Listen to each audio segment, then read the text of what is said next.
All right, good morning. My name's Glenn Flodstrom. I will be your son or daughter's science teacher this year. Going to be an interesting year for sure, but it'll be a good one. We're going to get through this, and it's going to work out just well. I give you a little bit of background. This will be my 15th year at Oglesby, my 22nd year overall teaching junior high science. I went to NIU, go Huskies, and majored in biology and chemistry. I went back and got my teaching certification a couple of years after that. I decided I wanted to go into education. And so for 22 years, I've been in education. For another 9 years, I did pharma sales. So this year, how it works is 8th grade has physical science, like they always do. And 6th and 7th will both have earth science. And so what I found over the years, initially I used to try to go life, earth, physical. Well, the issue is when you have 3 different labs that you set up, it gets really, really challenging. There's just no time. You're wasting half your time putting things away, cleaning things up. And so a few years, more than a few years ago, 15 years ago, I decided to group 6th and 7th together. So one year they have life science, and then the next year it's earth science.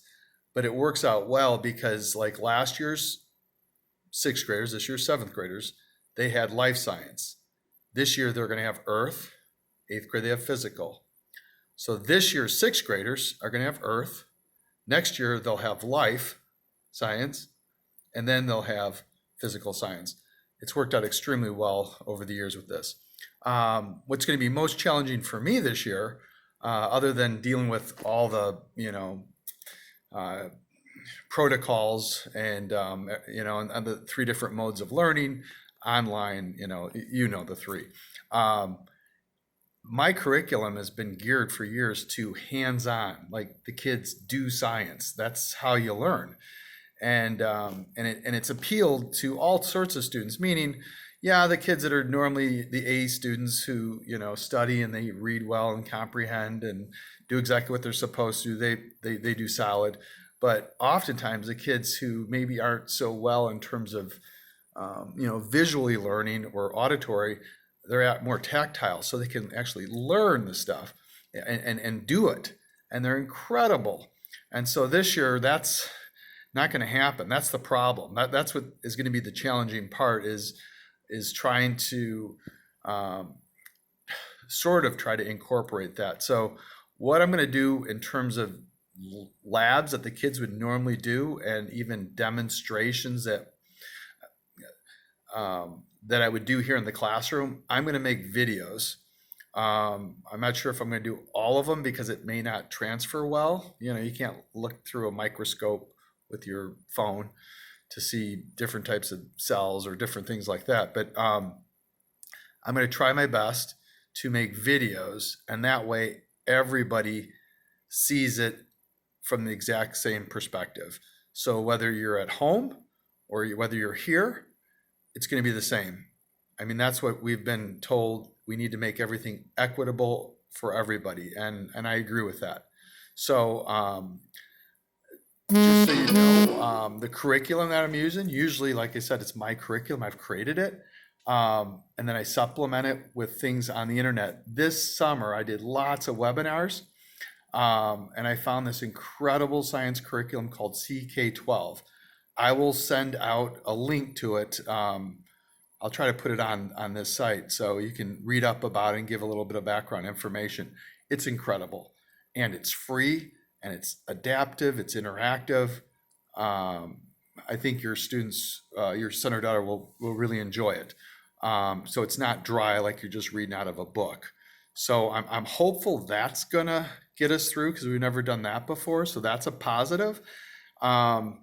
And then, like I said, I'll do these videos that I can actually take and incorporate them right in to the CK12 curriculum. So it's going to be pretty cool stuff. Obviously, everything's going to be posted on Google Classroom. So as long as kids keep up with that, they'll be fine. We'll be incorporating other things, of course, other like technology, but we'll address those as we move along. trying to think. Office hours. Gosh, I don't have them up in front of me. I believe, okay, this is what it is.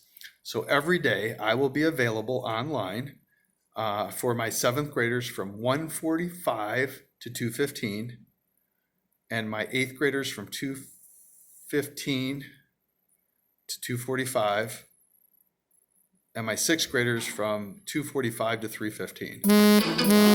So that you should be able to access that way. And like I said, if you have any questions or concerns, please reach out to me live via the Meet, the visual, or you can email me. But I know sometimes it's easier. I know for me, I'd like to communicate face to face. So if you want to do that, that'd be wonderful. You know what? This is going to be challenging. I think the key is we're patient. Try to keep our composure and communication. And if we do all those things, I think it's going to be a really good school year. So thank you so much. It's nice to meet you. And I think I'm really looking forward to it. All right, take care. And any questions, reach out. All right, thank you. Bye-bye.